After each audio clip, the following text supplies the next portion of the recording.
మన లైఫ్లో ఒక్కరినైనా ఇలాంటి వాళ్ళని చూసే ఉంటాం. వీళ్ళు ఎలా ఉంటారంటే మనం ఎంత మంచి చేసినా కూడా వాళ్ళకి మనం నచ్చం.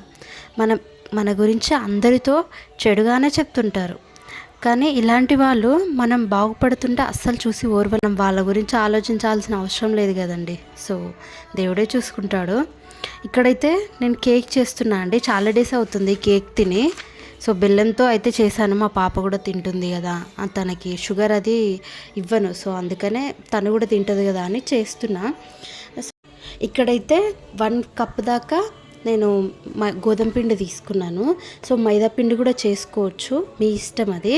తర్వాత 2 ఇలాచీలు, 1/2 table spoon baking soda, 1 table spoon baking powder అయితే తీసుకున్నానండి. అవంతా జల్లెడ పట్టేసుకోవాలి. పట్టేసుకున్న తర్వాత ఒక మిక్సీ జార్ తీసుకొని అందులో 3 గుడ్ల దాకా తీసుకొని ఇది మిక్సీ పట్టేసుకోవాలండి. లేదంటే మీ దగ్గర బ్లెండర్ ఉంటే బ్లెండర్తో అయినా పట్టుకోవచ్చు. నా దగ్గర బ్లెండర్ లేదు. సో నేను మిక్సీకి అయితే వేస్తున్నా. ఇక్కడైతే హాఫ్ కప్ దాకా నేను బెల్లం తీసుకున్నా. సో 1/2 కప్పు దాకా అయినా తీసుకోవచ్చు, 1/2 కప్ అయినా తీసుకోవచ్చు. నేను 1/2 కప్ తీసుకుంటేనే నాకు స్వీట్ అంత తెలియలేదు. సో నాకు సరిపోతుంది, మా పాపకు కూడా సరిపోతుంది. బాగా స్వీట్ తినే వాళ్ళైతే 1/2 కప్కి కొంచెం ఎక్కువనే తీసుకోండి. తీసుకున్న తర్వాత కొద్దిగా వేసుకుంటూ మిక్సీలో కొద్దిగా వేసుకుంటూ మిక్సీ అయితే పట్టేసుకోవాలండి. మనం ఎగ్స్ వేసిన మిక్సీలో. సో మిక్సీకి పట్టేసుకున్న తర్వాత ఇక్కడ ఎగ్స్లో కొద్దిగా బెల్లం వేసుకుంటూ మిక్సీ అయితే పట్టేసుకున్నానండి. తర్వాత గోధుమ పిండి బ్యాటర్లో వేసేసుకోవాలి. అందులోనే 1/2 కప్పు దాకా ఫ్లేవర్లెస్ ఆయిల్ తీసుకొని వేసుకోవాలి. ఆ క్లిప్ మిస్ అయింది, సారీ అండి. అక్కడైతే మీరు 1/2 కప్పు దాకా వేసేసుకోండి ఆయిల్ అయితే.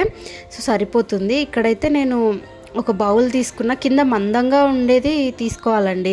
సో అప్పుడైతేనే మంచిగా వస్తుంది, కింద మాడకుండా ఉంటుంది. మెయిన్గా మనం ఆయిల్ అంతా అప్లై చేసేసుకొని కొద్దిగా పిండి వేసి మొత్తం స్ప్రెడ్ చేసేసుకోవాలి. స్ప్రెడ్ చేసుకున్న తర్వాత మనం ఆ బ్యాటర్ని అయితే అందులో వేసుకోవాలి. నేను ముందుగానే ప్రీహీట్ కోసం అనేసి పెట్టేసి కొద్దిగా ప్రీహీట్ అయితే చేశాక ఈ బ్యాటర్ని అందులో పెట్టేసా. ఒక 50 మినిట్స్ దాకా ఉంచేస్తే సరిపోతుందండి. ఇంకా మాటికి తీయాల్సిన అవసరం లేదు. సో 50 మినిట్స్ మీరు కళ్ళు మూసుకొని టైం పెట్టేసేయండి. సో అప్పుడే కరెక్ట్గా వచ్చేస్తుంది. చాలా అంటే చాలా బాగుంది, నాకైతే నచ్చిందండి. నిజంగా చాలా బాగా వచ్చింది టేస్ట్. చాలా స్పాంజీ అయితే ఉంది, బాగుంది టేస్ట్ కూడా. మీకు నచ్చినట్లయితే లైక్ చేయండి.